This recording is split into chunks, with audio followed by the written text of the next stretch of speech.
Good morning guys, good morning mga katasyo. I-flex ko lang sa inyo yung aking alaga na si Tito Big and Joey na tatlong aking bibi na alaga mga katasyo.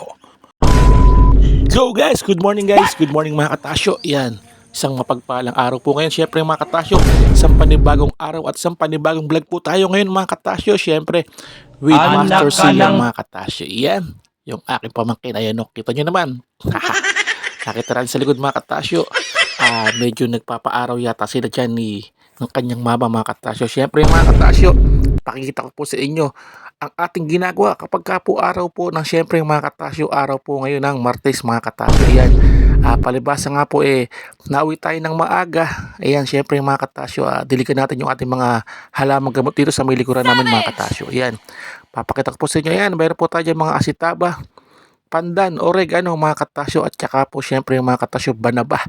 Ayan mga katasyo, yan po yung aking mga halamang gamot dyan na dinidiligan ko araw-araw mga katasyo tuwing umaga at hapon pag po tayo nauwi sa biyahe mga katasyo. Kasi po mga katasyo mahalaga po yung mga halamang gamot na yan mga katasyo pagka bibilin po natin yan medyo mahal din po yan mga katasyo. At syempre mga katasyo, fast forward yo guys, ayan Katasyo TV.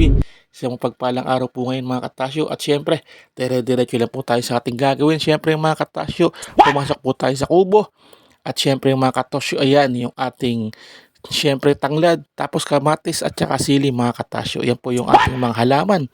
Tanggalan po natin ng dahon at baka mamaya mga katasyo pagka may mga dahon na ganyan yung kanilang mga katawan baka mabali o kaya ay mga katasyo magtampo. Yan yo guys, syempre Katasyo TV lang po syempre. Ayan mga katasyo, diniligan na po natin, baka diligan pa rin ng iba. Syempre dire-diretso lang po tayo sa pagdidilig mga katasyo. Ayan, sipagsipagan konti mga katasyo kapag araw ng syempre bago tayo bumiyahe, gawin natin yung ating dapat gawin mga katasyo. Ayan, ganyan po yung aking ginagawa. Bali, exercise na rin po yan sa umaga. Yo guys, syempre Katasyo TV. At syempre mga katasyo, flex po natin yung aking mga bibi. Tatlo po yan mga katasyo na puro lalaki.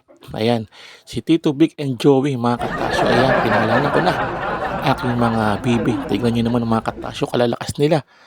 Syempre mga katasyo, kwento ko sa inyo. Yung mga bibi na yan, 26 po yan. Syempre mga katasyo, nagkasakit yung iba. At sumalangit nawa ang kaluluwa nila mga katasyo. Medyo nakasakit po yung iba dyan. Kaya tatlo po silang natira dyan mga katasyo. Kaya todo alaga po tayo dyan. At syempre mga katasyo, kita nyo naman mukha namang mabubuhay yung tatlo na to. Si Tito Vic and Joey. Kaya mga katasyo, alaga natin sa pagkain tsaka sa patuka. Ayan, tatatlo na nga lang po silang puro lalaki natira dito mga katasyo sa ating kulungan. Napakalaki po ng kulungan yan mga katasyo. Pero tatlo na lang po silang kakawag-kawag sa loob. At syempre mga katasyo, tuwan-tuwa sila sa kanilang kinakain. Syempre, fast forward mga katasyo. Puntahan naman po natin yung ating rabbit mga katasyo. Ayan, isang rabbit po natin yan. Ilang taon na rin dito yan mga katasyo na pinapakain natin. Pero okay naman siya. Syempre, back to Master C yan. Ayun na, inaantok na siya mga katasyo. Yun ang aking pamangkin mga katasyo. At syempre, kita nyo naman parang inaantok na siya. At syempre yung mga katasyo, ayan po yung nanay ni Tito Big and Joey mga katasyo. Yung pinapakita ko na yan namimisa na naman siya mga katasyo. Meron na naman po siyang 15 na itlog.